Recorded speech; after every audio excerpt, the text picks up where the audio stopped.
The Boeing 787 Dreamliner trembled at 38,000 feet above the Pacific, its twin Rolls-Royce engines humming their mechanical lullaby into the thin air. In Seat 3B, Artemis Kine adjusted her Hermes scarf and closed her laptop, the quarterly projections for her tech empire dissolving into screensaver darkness. Outside her window, the endless blue stretched toward a horizon that promised nothing but more blue. She had made this flight between Tokyo and San Francisco 100 times, each journey a tedious necessity in building her $7 billion empire from code and silicon dreams. The announcement came at 11:47 a.m. Pacific Standard Time, crackling through the cabin speakers with an urgency that made passengers look up from their phones and tablets. Ladies and gentlemen, this is Captain Morrison. We have a developing situation and I need to ask, do we have any trained military aviators on board? Please identify yourselves to the flight crew immediately. Artemis felt something cold settle in her stomach, a familiar weight she hadn't felt in 8 years.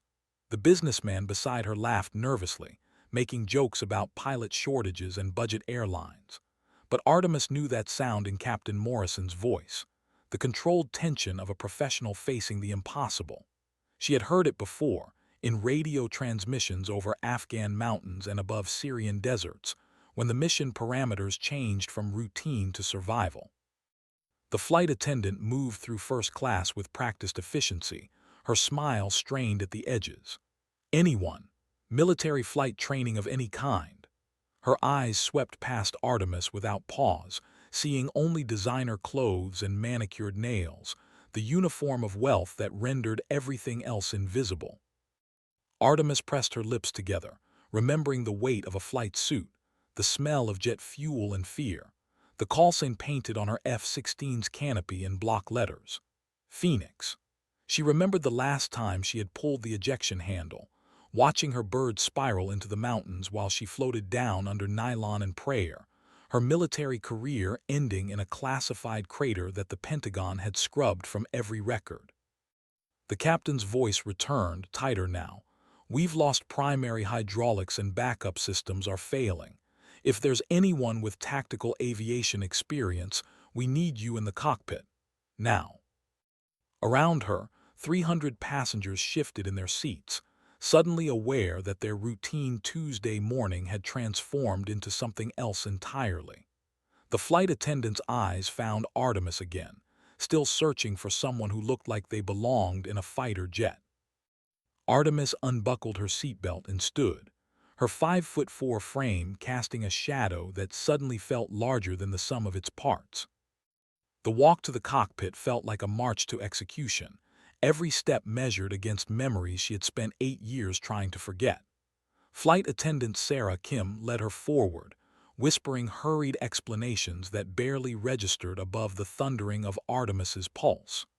The Boeing's frame groaned around them, metal and rivets protesting against forces they weren't designed to handle. Captain Morrison looked up when they entered the cockpit, his weathered face etched with skepticism. "You're kidding me. This is who we've got." His eyes took in her Armani blazer, her Louboutin heels, the diamond studs that caught the instrument panel's glow. "Ma'am, I appreciate the gesture, but we need someone with actual flight training, multi-engine experience, combat time." First Officer Rebecca Walsh nodded toward the hydraulic pressure gauges, their needles dancing in the red. "Sir, we've got maybe 10 minutes before we lose all control surfaces. The nearest airport is Travis Air Force Base, but it's going to be tight." Artemis moved to the engineer's station, her eyes scanning the maze of switches and indicators with muscle memory that surprised her. The Boeing system's layout was different from the F-16's glass cockpit, but the fundamentals remained constant: airspeed, altitude, attitude, the holy trinity that separated flying from falling. "Captain," she said quietly, her voice carrying an authority that made both pilots turn, "your APU is still online. If we restart the primary hydraulic pump through the emergency power unit, we might buy enough pressure to get the elevators working." She paused, nodding the slight tremor in the stick that indicated imminent stall characteristics. Also, you're flying too slow. The Dreamliner needs more airspeed to maintain stability with degraded hydraulics. Morrison's expression shifted, suspicion giving way to curiosity. How could you possibly? 12 years Air Force, F-16 Falcon, then instructor pilot at Nellie's. Artemis slipped off her heels, her stockinged feet finding purchase on the cockpit floor.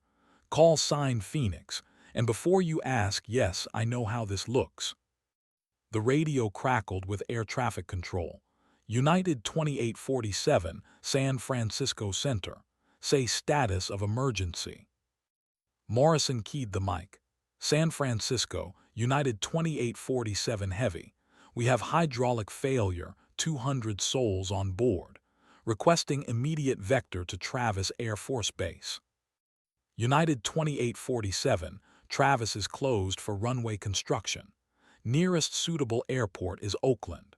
Turn right heading 270, descend and maintain flight level 280. Artemis watched the captain's hands tighten on the yoke, fighting the aircraft's increasing tendency to wallow. Through the windscreen, the California coast emerged from morning haze like a promise wrapped in threats.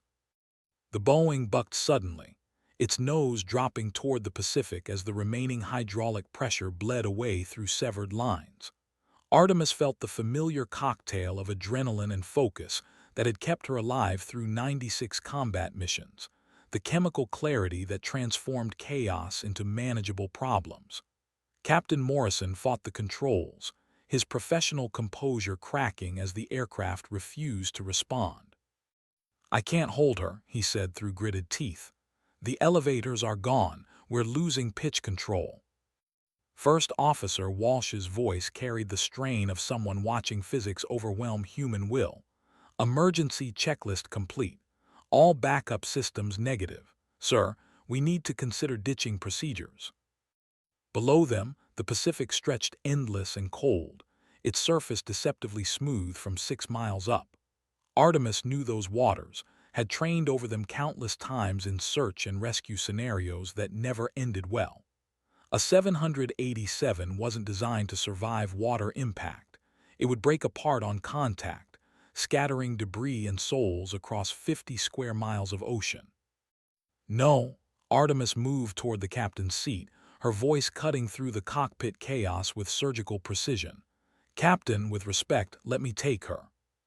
Morrison's laugh held no humor. You're joking. This isn't some video game, lady. We've got 300 people back there. And I've landed damaged aircraft before, more times than I care to remember. Artemis placed her hand on the yoke, feeling the aircraft's death throes transmitted through steel and cable. The Dreamliner has fly-by-wire backup. If we can isolate the hydraulic contamination and switch to manual reversion, we might have enough control authority to make Oakland. The radio interrupted their desperate conference. United 2847, Oakland approach. We have emergency equipment standing by. Weather is clear, winds light and variable. You're cleared straight in approach to runway 28 left. Walsh stared at her instruments, disbelief coloring her voice. 28 left is only 7,000 feet. We need at least 10 for a normal landing. Artemis studied the approach plates, her mind calculating angles and energy management with the cold precision that had earned her call sign. We're not making a normal landing. We're making a controlled crash. Outside, the California hills rose toward them, San Francisco Bay spreading like hammered silver beneath the morning sun. Time had become their enemy, each second bringing them closer to the point where altitude and airspeed would no longer be negotiable commodities. The handover happened in seconds that stretched like hours. Captain Morrison reluctantly slid from the left seat, his pride warring with pragmatism as Artemis settled behind the controls. The yoke felt different from her F-16 stick, heavier and less responsive, but the fundamental relationship between pilot and machine remained unchanged. United 2847, Oakland Tower. You're 7 miles out, maintain heading. Emergency vehicles are in position. Artemis keyed the radio, her voice steady despite the chaos surrounding them. Oakland Tower, United 2847. Be advised, we have minimal pitch control and no hydraulics. Request foam on the runway and maximum emergency response. She felt the Boeing's weight settle into her hands. 330,000 pounds of aluminum and human hope balanced on failing systems and fatting options. Through the windscreen, Oakland's runways appeared as thin lines carved into the earth, impossibly narrow targets for an aircraft that no longer wanted to obey the laws of controlled flight. "Sarah," she called to the flight attendant, her voice carrying the authority of command decisions made under fire. "Get on the PA. Tell the passengers to assume crash positions. And Sarah, tell them we're going to make it home." The approach began like a controlled fall, the Boeing shedding altitude through air that seemed too thin to support its massive frame.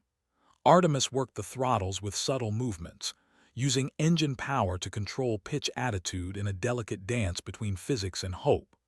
The aircraft wallowed through turbulence, its flight control computers screaming warnings that filled the cockpit with electronic chaos. "Airspeed 220 knots, descent rate 1,800 feet per minute," Walsh called out, her voice mechanical with concentration. "That's too fast, we're coming in too steep." "I know." Artemis eased back on the throttles, feeling the engine spool down with reluctant obedience. "But if we slow down too much, we'll stall before we reach the runway. This is the edge we have to ride." Below them, Oakland spread in all directions, a maze of highways and housing developments that represented 3 million lives going about their Tuesday morning routines. Artemis thought of her own Tuesday morning routine 8 years ago. Pre-flight briefing at 600, first sortie at 7:30. Her F-16 loaded with precision munitions for a close air support mission that had gone sideways when the Taliban decided to make a stand. The runway grew larger in their windscreen, its concrete surface marked with rubber stains and painted lines that seemed to mock their desperate approach. At 2 miles out, the Boeing's nose pitched up suddenly as the last hydraulic pressure bled away, leaving them with nothing but engine power and prayers. "Manual reversion activated," Morrison announced, his hands helping Artemis fight the controls. "All hydraulics are gone. This is dead stick now." The radio crackled with Oakland Tower. "United 2847, you're looking high and fast. Consider executing a go-around." Artemis almost laughed at the absurdity. Go around with what? They had one chance, one approach, one opportunity to thread the needle between catastrophic failure and miraculous survival. Behind them, 300 passengers sat in crash positions, their fate balanced on her ability to transform a falling aircraft into something resembling a landing. The runway threshold flashed beneath them at 180 knots, 30 knots faster than the Boeing's designed approach speed. Artemis pulled power to idle and felt the aircraft settle toward the concrete like a stone wrapped in aluminum skin. Impact came in stages that telescoped time into crystalline moments of cause and effect. First, the main landing gear, slamming into the runway with forces that sent shockwaves through the Boeing's frame. Then the nose gear, hitting with a violence that shattered the windscreen and filled the cockpit with noise that defied description. The aircraft bounced once, twice, its massive frame flexing beyond design limits as emergency systems activated in cascading sequence. Thrust reversers deployed asymmetrically, pulling the Boeing left toward the grass median that separated Oakland's parallel runways. Artemis fought the controls with every ounce of strength, her small frame straining against forces that wanted to cartwheel them into oblivion. "Brakes, brakes, brakes," Morrison shouted, his hands joining hers on the yoke as they fought to keep the aircraft tracking straight. The Boeing's anti-skid system pulsed beneath their feet, carbon brakes glowing white-hot as they converted kinetic energy into heat and prayer. Behind them, 300 passengers experienced controlled violence as their bodies were pressed into crash positions by deceleration that pushed the boundaries of human tolerance. Emergency oxygen masks deployed in a shower of yellow plastic and rubber tubing, their presence somehow both reassuring and terrifying. The Boeing slowed through 100 knots, then 80, then 60, its frame groaning with the protests of metal pushed beyond its limits. At the far end of the runway, emergency vehicles raced toward them like mechanical cavalry, their red and white lights painting strobing patterns against the morning sky. They stopped with 200 feet of runway remaining, the Boeing's frame settling with the exhausted sigh of an aircraft that had given everything it possessed. Emergency egress began immediately, passengers flowing from the aircraft through inflated slides that carried them from catastrophe toward the solid ground of survival. Artemis remained in the pilot's seat until the last passenger evacuated, her hands still gripping the controls that had carried them through the valley of statistical impossibility.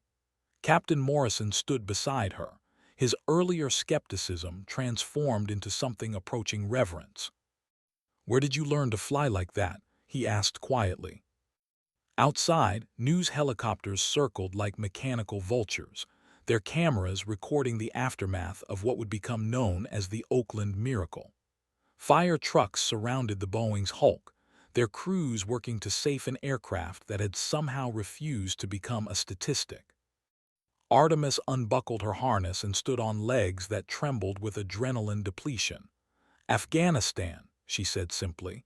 "You learn things there, things they don't teach in civilian flight training."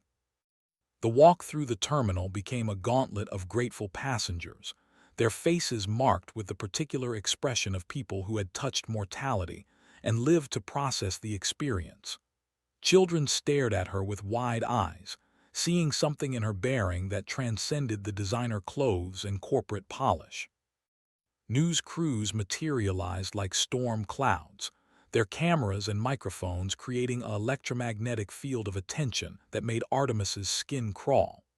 Questions came in overlapping waves, each journalist convinced their angle would unlock the secret of how a tech billionaire had transformed into a combat pilot when physics demanded a miracle.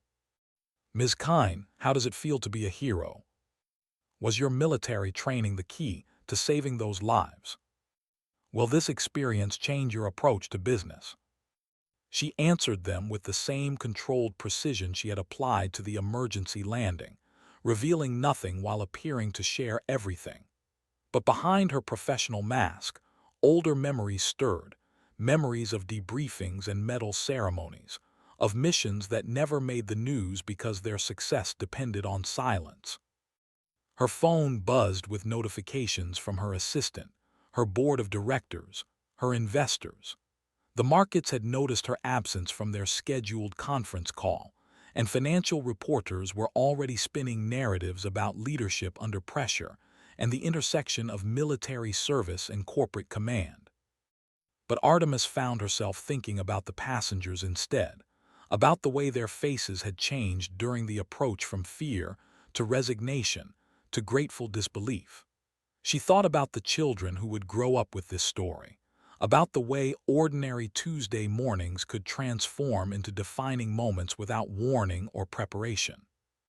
In her hotel room that evening, she stood at the window watching the lights of San Francisco Bay twinkle across the water.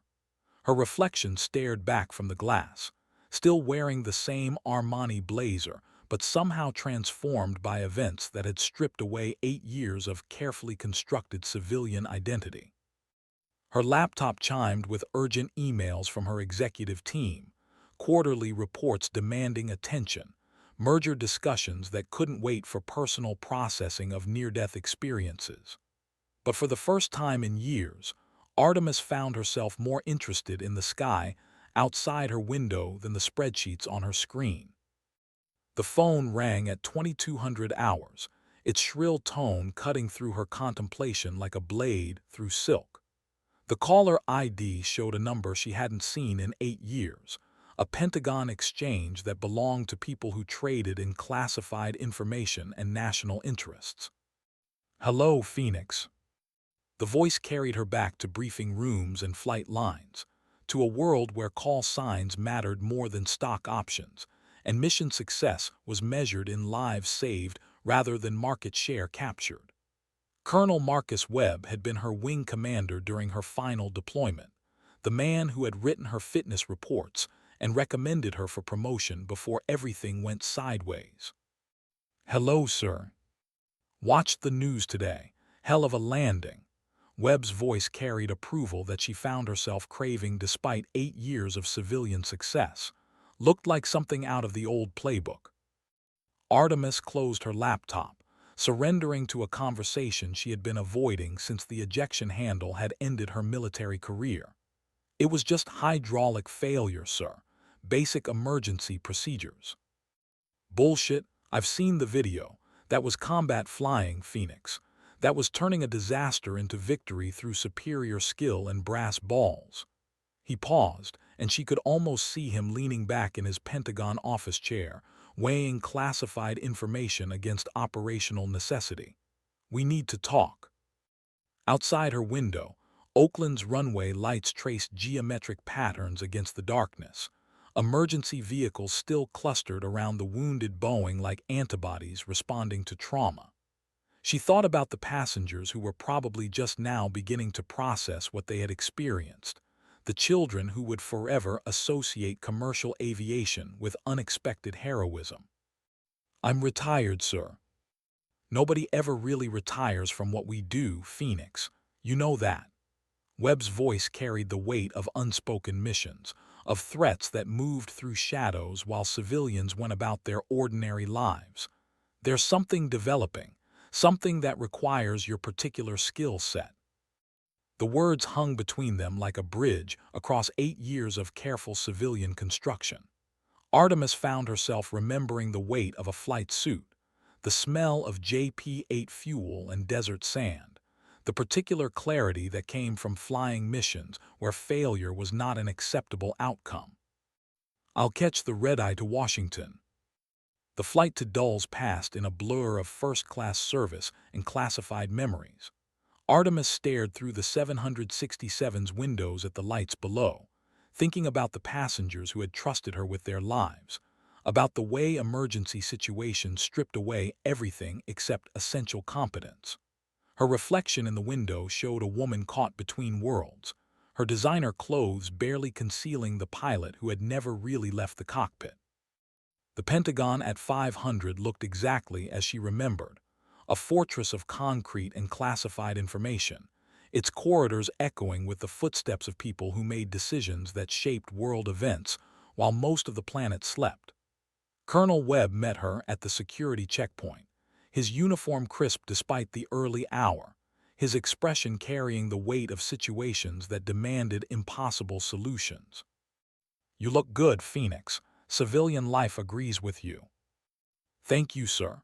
She fell into step beside him, muscle memory guiding her through corridors that led toward briefing rooms and classified discussions, though I suspect that's about to change.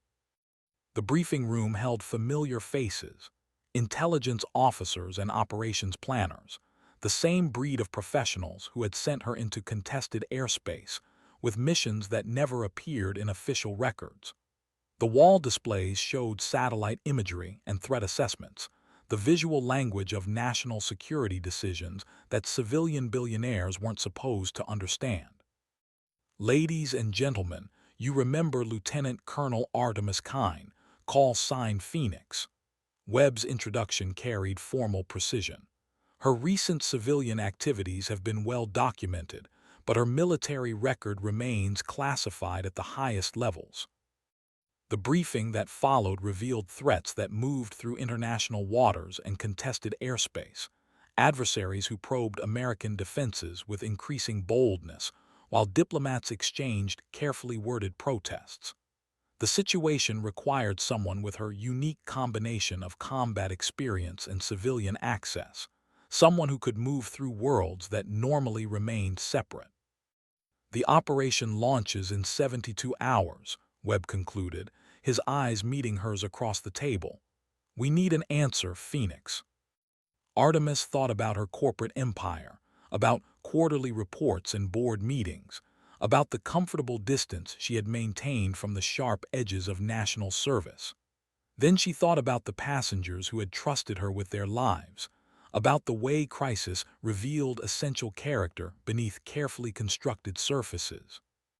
When do I report for duty? The next 48 hours blurred together in a cascade of preparation that felt like muscle memory awakening after long dormancy. Physical fitness assessments and weapons qualification, briefings on equipment and operational parameters, the familiar rhythm of professionals preparing for missions that required perfection under pressure. Her F-35 Lightning II sat in a hangar at Nellis Air Force Base, its stealth coating absorbing light and radar energy with equal efficiency. The aircraft represented technological evolution beyond her old F-16, but the fundamental relationship between pilot and machine remained unchanged.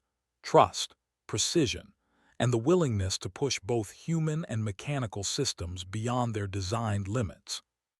"She's a different animal from the Viper," her crew chief explained, running through pre-flight procedures with the practiced efficiency of someone who understood that pilot survival depended on mechanical perfection. "More computer, less stick and rudder, but the mission systems will do things your old bird could only dream about." Artemis ran her hands along the Lightning's fuselage, feeling the subtle irregularities that gave stealth aircraft their radar-defeating properties. The canopy reflected her image back in fractured angles, showing a pilot who had returned to a world she thought she had left behind. The mission briefing revealed objectives that existed in the gray spaces between war and peace, operations that required deniability and precision in equal measure. Enemy aircraft had been probing restricted airspace with increasing frequency, testing response times and defensive capabilities while maintaining plausible deniability about their intentions. "Rules of engagement are simple," the operations officer explained, his laser pointer tracing flight paths across classified charts. "Visual identification required before any weapons release. No communications with hostile aircraft. If they fire first, you are cleared to engage and destroy." At 300 hours, Artemis strapped into the Lightning's cockpit, her hands running through startup procedures that felt like greeting an old friend.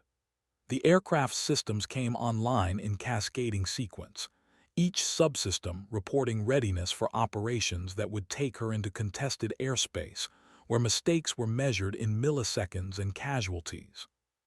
"Phoenix Flight Tower, you are cleared for takeoff. Good hunting." The Lightning rolled down Nellis's runway with the predatory grace of an apex predator, its single Pratt and Whitney engine providing thrust that pressed Artemis into her ejection seat with familiar authority. At rotation speed, she pulled back on the stick and felt the aircraft leap into the desert sky like it had been waiting years for this moment. Climbing through 20,000 feet, Artemis thought about the passengers who had trusted her with their lives, about the way emergency situations revealed essential character beneath carefully constructed surfaces. The mission ahead would test every skill she possessed, pushing her through challenges that demanded perfection from both human and machine. Below, the Nevada desert spread toward horizons that promised confrontation with adversaries who had chosen to test American resolve. Above, stars wheeled in patterns that had guided warriors for millennia, their light carrying across distances that reduced human conflicts to dust motes in cosmic significance. But in the cockpit of an F-35 Lightning II, loaded with weapons and flying toward threats that moved through international airspace like sharks testing territorial boundaries, such philosophical considerations yielded to more immediate concerns. Phoenix was back in the air, carrying the weight of national interests and the trust of people who would never know her name. The intercept came at dawn, enemy aircraft approaching American airspace with the deliberate precision of a probe testing defensive responses.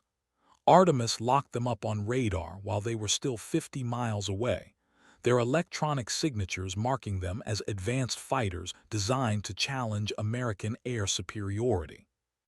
"Phoenix Darkstar, You have three bandits bearing 090, Angels 25, speed 600 knots. They are approaching restricted airspace. You are cleared to investigate and identify. Darkstar Phoenix copies. Three bandits investigating. The engagement that followed would be classified at levels that ensured it never appeared in public records. A brief dance of advanced aircraft and professional pilots who understood that international incidents were prevented by the credible threat of immediate, overwhelming response. When it was over, the enemy aircraft had turned away from American airspace. Their probe answered with the kind of professional competence that discouraged future testing. Artemis flew home through morning sky that painted the desert in shades of gold and amber, her mission complete and her civilian life waiting like an alternate identity she could slip back into. But as she rolled the Lightning onto Nellie's runway, she realized that some transformations were irreversible.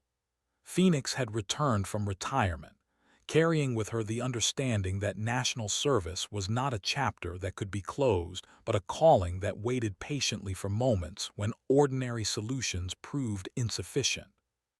The debriefing lasted 3 hours, intelligence officers extracting every detail of the intercept while lawyers ensured that classified information remained properly compartmentalized. When it ended, Colonel Webb walked with her to the flight line, his expression carrying satisfaction mixed with concern. "You're thinking about staying, aren't you?" Artemis looked back at the Lightning, its stealth coating absorbing the morning sun like a mechanical predator designed by mathematics and national will. "I'm thinking about service, sir, about the difference between success and significance. Your civilian empire needs you too, Phoenix. Don't discount the importance of that mission." She nodded, understanding the weight of responsibilities that pulled her in different directions. The corporate world offered wealth and influence, the ability to shape technology and markets in ways that affected millions of lives. But the military offered something else, the clarity of mission and the satisfaction of serving purposes larger than personal achievement. The drive back to Las Vegas passed through desert landscape that looked unchanged from her training flights years earlier. But Artemis herself had been transformed by 48 hours that reconnected her with skills and purposes she thought she had outgrown. The woman who returned to civilian life carried classified knowledge and renewed understanding of the price that national security demanded from its guardians. Her corporate jet waited at McCarran International, its civilian elegance a stark contrast to the military efficiency she had inhabited for the past 2 days. As they climbed toward cruising altitude, Artemis stared down at the landscape below and considered the duality of her existence. Billionaire entrepreneur by day, classified warrior when duty called. The phone call came as they crossed into California airspace, her assistant's voice carrying the familiar urgency of corporate crisis management. "Ms. Kine, the board is demanding explanations for your sudden absence. The media is asking questions about your military background. Our stock price has dropped 12% since the Oakland incident." "Schedule a board meeting for tomorrow morning," Artemis replied, her voice carrying the calm authority of someone who had recently faced more serious consequences than stock price fluctuations. "It's time they learned who they really work for." The boardroom at Kind Technologies gleamed with the sterile perfection of corporate power, its floor-to-ceiling windows offering views of San Francisco Bay that cost more per square foot than most people earned in a year. The directors assembled with the predatory efficiency of sharks sensing blood in the water, their concern for stock prices masking deeper worries about leadership stability and market confidence. "Artemis, we need to discuss your recent activities." Board Chairman Robert Sterling's voice carried disapproval wrapped in corporate diplomacy. "The Oakland incident was admirable, but your subsequent disappearance has created uncertainty among investors." Artemis took her seat at the head of the table, her presence carrying an authority that had been forged in contested airspace and emergency cockpits. "Gentlemen, ladies, let me be clear about something. This company exists because I understand the intersection of technology and national security. Everything else is just bookkeeping. She activated the room's display screens, showing classified projects and defense contracts that represented 40% of Kind Technology's revenue. Information that most board members had never seen because their security clearances didn't reach the required levels. Our primary customers aren't consumers playing with smartphones. They're professional warriors who depend on our technology to complete missions that keep this country safe. If you think my military background is a liability, you fundamentally misunderstand our business model. The silence that followed carried the weight of corporate realignment, board members processing information that recontextualized their understanding of the company they thought they directed. Sterling leaned forward, his expression mixing respect with calculation. Are you saying that Kind Technologies is essentially a defense contractor? I'm saying that Kind Technologies is whatever the mission requires. Artemis's voice carried the certainty of someone who had navigated between worlds that most people never imagined existed. Sometimes that means consumer electronics. Sometimes it means classified systems that prevent international incidents. The market will adjust to reality, not the other way around. The meeting ended with reluctant acceptance of her expanded role, board members recognizing that their billionaire CEO possessed capabilities and connections they hadn't fully understood. As they filed out of the boardroom, Artemis remained at the window, watching aircraft trace contrails across the Bay Area sky. Her phone buzzed with a text from Colonel Webb, "New mission developing, Phoenix flight required."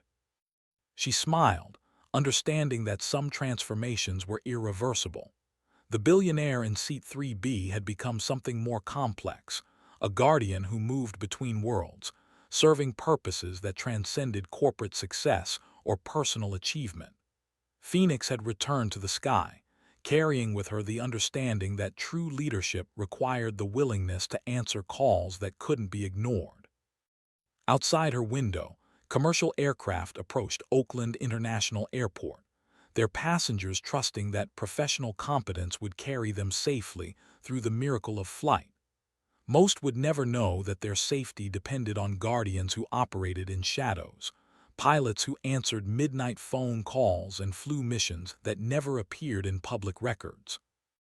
But Artemis knew, and that knowledge had transformed her from successful entrepreneur into something more essential, a warrior executive who understood that some responsibilities couldn't be delegated, some calls couldn't be refused, and some missions required everything she possessed. The sky called to her with voices that spoke of duty and purpose, of challenges that would test every skill she had developed in two very different careers.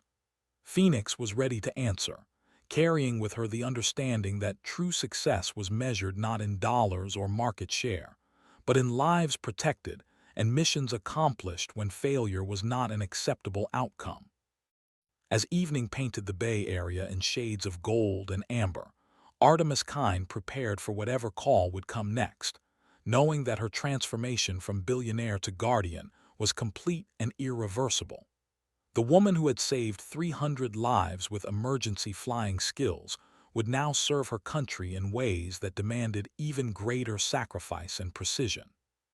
Phoenix had returned to the sky, and she was ready for whatever missions awaited in the darkness between peace and war.